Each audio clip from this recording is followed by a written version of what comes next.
Assalamualaikum warahmatullahi wabarakatuh. Selamat pagi anak-anak semua. Oke, sebelum kita memulai pelajaran pada hari ini, marilah bersama-sama kita melafazkan lafaz al-basmalah. Bismillahirrahmanirrahim. Dilanjutkan doa sebelum belajar. Rabbi zidni ilma warzuqni fahma, amin. Oke, Ananda semua silakan dibuka buku tema C-nya subtema 3 pembelajaran 3 sampai 4 di halaman 86. Oke, sebelum kita melanjutkan pembelajaran pada hari ini, coba Bunda tanya lagi ya nak ya, apakah Ananda Bunda masih ingat apa saja tujuan-tujuan iklan? Oke, bagaimana ya cara kita menentukan isi iklan? Oke, bagus sekali ya, masih ingat ya nak ya. Dan satu lagi Bunda tanya, ada yang masih ingat apa saja contoh karya seni rupa Nusantara yang ada di Indonesia? Oke, hebat sekali ya. Nah, Ananda Bunda yang masih ingat artinya masih dipelajari apa yang sudah kita pelajari ya nak ya. Yang masih ada lupa-lupanya tolong dibaca kembali ya video yang telah Bunda berikan atau buku temanya ya nak ya. Jadi jangan sampai belajar yang kemarin lupa ya, dikasih hari ini juga nanti dapatnya dikit ya nak ya. Jadi pelajari yang kemarin diulang lagi hari ini juga, kalau sudah dipelajari saat ini diulangi lagi biar kita selalu ingat dan paham ya. Oke, apa saja yang akan kita sampaikan pada pembelajaran pada hari ini, yaitu ada 2 poin ya nak ya. Yang pertama tentang pentingnya kebersamaan dalam keberagaman. Yang kedua mengidentifikasi organisasi sosial sebagai contoh pembangunan sosial budaya. Oke, mari kita mengamati gambar berikut. Oke, gambar pertama, ada yang tahu tarian apa pada gambar pertama nak? Oke, bagus sekali. Gambar pertama adalah tarian pendet ya. Kalau gambar kedua ini adalah tarian apa ya? Oh, hebat sekali. Ini adalah tari saman. Dan yang terakhir, coba amati, ini adalah tarian apa ya? Oke, ini adalah tari gandrung. Dari ketiga gambar ini ya, adalah sebuah tarian. Tarian ini berasal dari mana anak-anak Bunda? Oke, bagus sekali. Semua tarian ini berasal dari Indonesia ya, negeri kita ya, tanah air tercinta kita. Nah, kita tahu bahwa Indonesia ini memiliki perbedaan kebudayaan ya nak ya. Contohnya karya seni yang beragam ya nak ya, seperti yang kita pelajari kemarin ya nak ya. Terus bahasanya juga beragam, tariannya juga beragam, dan lagu daerah beragam. Nah sekarang menurut Ananda Bunda, apakah nilai kebersamaan perlu dikembangkan dalam masyarakat? Oke, perlu ya. Terus selanjutnya, apakah nilai kebersamaan itu penting? Penting ya nak ya, betul penting. Jadi perlu dan penting ya. Sekarang kalau dia perlu dan penting, bagaimana sih cara kita mewujudkan ya nak ya, mewujudkan kebersamaan dalam masyarakat itu? Oke, mari kita simak ya. Nah, kita tahu bahwa semboyan bangsa Indonesia itu adalah Bhinneka Tunggal Ika ya, yang artinya apa? Berbeda-beda tetap satu jua. Meskipun ya nak ya, kita berbeda-beda, tetapi bangsa Indonesia tetap menjadi satu. Nah ya, tetap menjadi satu. Poin satu kesatuan ini ya nak ya. Bagaimana kita bisa menjadikan Indonesia satu kesatuan? Oke, maka kita harus memiliki semangat kebersamaan dalam keberagaman. Itu harus dimiliki oleh setiap warga Indonesia ya. Nah sekarang ada yang tahu nggak bagaimana mewujudkan semangat keberagaman dalam kehidupan sehari-hari? Hebat sekali, anak-anak Bunda pandai menjawabnya ya. Oke, kita bahas ya nak ya, dibuka di halaman 87. Nah, ada beberapa hal ya nak ya, cara kita untuk mewujudkan semangat kebersamaan dalam kehidupan sehari-hari. Oke, silakan dibaca ya nak ya. Ada poin A sampai ke poin K ya nak ya. Jadi intinya bagaimana menimbulkan rasa kebersamaan dalam keberagaman ya nak ya, di dalam kehidupan sehari-hari kita. Ya, jadi banyak cara-caranya. Ini ada poin dari poin A sampai poin K ya, Nak, ya. Jadi ada 11 yang bisa kita laksanakan ya. Salah satunya kita harus rela berkorban demi tanah air ya. Boleh dibaca. Oke. Kita lanjutkan ya, Nak. Sekarang adapun salah satu wujud kebersamaan dalam keberagaman adalah saling tolong menolong dan bekerja sama. Nah, semangat kebersamaan dalam keberagaman ini sebenarnya memang sangat penting ya, terutama dalam upaya pembangunan sosial budaya. Oke, di sini kita identifikasi organisasi sosial sebagai contoh pembangunan sosial budaya. Oke, Bunda tampilkan gambar yang ada di video ini. Ya, dari gambar ini Ananda apa yang terlintas di pikiran, di benak Ananda dari gambar yang Bunda tampilkan? Oke, beragam ya, Nak ya. Ada yang hanya terfokus dengan pantainya, ada yang lihat orang yang berjualan ya. Itu tergantung bagaimana kalian melihatnya, terlintas pertama di pikiran Anda. Tapi ini Bunda arahkan dulu ya. Nah, jadi sekarang apakah semangat kebersamaan dalam keberagaman penting dalam aktivitas seperti gambar di samping? Penting nggak semangat kebersamaan pada gambar di samping ini?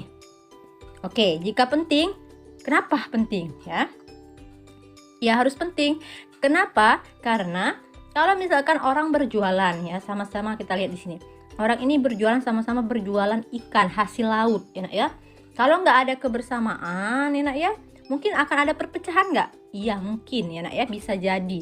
Karena misalkan kita berjualan bersebelahan seperti ini, dengan produk yang kita jual itu sama, ya Nak ya. Nah tapi kalau kita merasa itu suatu saingan kita kayak gitu ya, nah, saingan dalam berdagang kayak gitu, itu bakal membuat perpecahan antar kita. Makanya semangat kebersamaan itu harus kita miliki, artinya kita menghargai meski dia orang sebelah kita atau masyarakat lain yang berjualan sama, ya kita harus tetap menghormati dan menghargai karena dia ingin mencari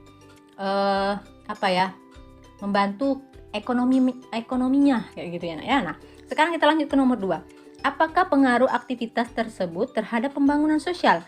Ada nggak pengaruh dari gambar ini untuk aktivitas sosialnya? Oke, bagus ya, ada pengaruhnya ya Nak ya. Oke, hebat ya anak Bunda. Baik, kita lanjutkan ya Nak ya. Jadi organisasi sosial sebagai contoh pembangunan sosial budaya dibuka di halaman 88 ya Nak ya. Bunda ingatkan kembali, apa itu pengertian pembangunan sosial budaya? Ya, pembangunan sosial budaya adalah segala aktivitas sosial dan ekonomi yang dilakukan masyarakat untuk meningkatkan taraf hidup dan kesejahteraan sosial dan budaya. Oke, jadi pembangunan sosial budaya turut berperan dalam kegiatan ekonomi di masyarakat. Nah, adapun dibentuknya suatu organisasi sosial atau organisasi masyarakat untuk mendukung kegiatan ekonomi. Salah satunya adalah organisasi Koperasi Unit Desa atau disingkat dengan KUD ya. Apa itu KUD? Oke, mari kita simak. KUD adalah koperasi untuk memenuhi kebutuhan masyarakat dalam kegiatan pertanian. Apa ya manfaat KUD? Manfaat KUD ada 4. Yang pertama, membantu para petani dalam dana dan permodalan. Yang kedua, penyediaan bibit tanaman dan pupuk dengan harga yang murah. Yang ketiga, penyediaan peralatan pertanian. Dan yang keempat ya, KUD ini bermanfaat untuk memberikan penyuluhan kepada masyarakat masyarakat desa terkait usaha pertanian. Adapun kegiatan KUD, ya apa saja sih kegiatan koperasi unit desa kayak gitu ya. Koperasi unit desa ini berada di desa ya Nak ya, untuk di desa kayak gitu ya. Nah, kegiatannya itu meliputi yang pertama adalah simpan pinjam. Jadi ada usaha simpan pinjam ya Nak ya. Yang kedua, penyediaan sarana pertanian. Oke. Yang ketiga, memasarkan produksi. Ya, ini kegiatan-kegiatan dari koperasi unit desa. Nah, apa ya tujuan dari koperasi unit desa? Tujuan KUD adalah untuk meningkatkan kesejahteraan dan taraf hidup masyarakat di desa. Ya, jadi intinya pembangunan sosial ini ya, aktivitas sosial dan ekonomi ya untuk meningkatkan taraf kesejahteraan ya masyarakat di sana ya. Jadi baik ekonominya ya, dia butuh kesejahteraan. Nah, selanjutnya kita lihat ada beberapa contoh lainnya organisasi sosial pembangunan budaya ya nak ya. Nah, ini ada jenis-jenis koperasi ya, selain KUD itu banyak lagi yang lain maksud Bunda ya. Nah, ini ada koperasi konsumen namanya, ada koperasi jasa, ada koperasi simpan pinjam, ada koperasi produsen, ada koperasi pemasaran ya. Nah, ini adalah jenis-jenis koperasinya ya nak ya. Selanjutnya ada tugas untuk Ananda Bunda di rumah. Oke, silakan ya nak ya, kerjakan di buku tulisnya. Jawablah pertanyaan dengan tepat ya nak ya. Nah, pertanyaannya ada 3. Oke, silakan boleh dibuatkan soal, langsung dijawab. Setelah selesai, difotokan dan dikumpulkan ke Google Classroom. Oke, pembelajaran kita udah selesai nih. Tapi, marilah kita menyimpulkan pembelajaran kita pada hari ini. Apa yang Ananda bisa ambil kesimpulan pada hari ini? Ayo. Oke, bagus ya. Bunda bantu untuk menyimpulkan ya nak ya. Jadi, kesimpulan pembelajaran kita pada hari ini yaitu bagaimana sih cara kita mewujudkan kebersamaan dalam keberagaman? Di antaranya adalah kita harus memiliki sikap rela berkorban terhadap tanah air kita ya, menghormati budaya lain, memiliki semangat dan cinta tanah air, dan dan menghargai pendapat orang lain saat diskusi, dan masih banyak lagi yang Bunda kasih contoh kemarin tadi ya. Oke, selanjutnya apalagi yang bisa kita simpulkan? Nah, untuk pembangunan sosial ya nak ya, pembangunan sosial budaya ini adalah segala aktivitas sosial dan ekonomi yang dilakukan masyarakat untuk meningkatkan taraf hidup dan kesejahteraan sosial dan budaya ya. Nah, apa saja sih contoh organisasi pembangunan sosial budaya? Di antaranya ada Koperasi Unit Desa atau KUD, dan ada koperasi konsumen dan sebagainya. Oke, itu kesimpulan kita pada hari ini. Jadi untuk pertemuan selanjutnya, Ananda Bunda silakan pelajari dan membaca pelajaran 5 di halaman 99 sampai 104 ya. Besok kita akan berjumpa dengan pembelajaran kelima di halaman 99 sampai 104. Silakan dibaca terlebih dahulu sebelum kita pelajari. Oke, untuk pesan ukrawi kita pada hari ini terdapat di dalam Quran surat Al-Hujurat ayat 13 ya, yang artinya, wahai manusia, sesungguhnya kami telah menciptakan kamu dari seorang laki-laki dan seorang perempuan. Kemudian kami jadikan kamu berbangsa-bangsa dan bersuku-suku agar kamu saling mengenal. Sesungguhnya yang paling mulia di antara kamu di sisi Allah adalah orang yang paling bertakwa. Sungguh Allah Maha mengetahui, Maha teliti ya. Jadi yang bisa kita ambil dalam surat Al-Hujurat ayat 13 bahwa kita diciptakan ya dari seorang laki-laki dan perempuan juga, dan kita memang diciptakan dengan memiliki berbangsa-bangsa, bersuku-suku ya, untuk kita bisa saling mengenal atau saling menghormati ya keberagaman yang ada ya, terutama di bangsa kita Indonesia ya. Jadi jangan sampai anak-anak Bunda tidak bisa menghormati ya nak ya. Kalian harus tahu bahwa memang kita diciptakan berbeda, ada laki-laki, ada perempuan ya, memiliki berbangsa-bangsa dan bersuku-suku. Nah, artinya kita harus saling mengenal dan saling menghargai serta menghormati perbedaan-perbedaan yang ada. Oke? Pahim tuh anak-anak Bunda? Oke, alhamdulillah. Marilah kita cukupkan pembelajaran pada hari ini dengan melapaskan lapas alhamdulillah, alhamdulillahi rabbil alamin. Doa kafaratul majelis. Subhanakallahumma wa bihamdika asyhadu an la ilaha illa anta astaghfiruka wa atubu ilaik. Bunda akhiri, wabillahi taufiq walhidayah. Wassalamualaikum warahmatullahi wabarakatuh.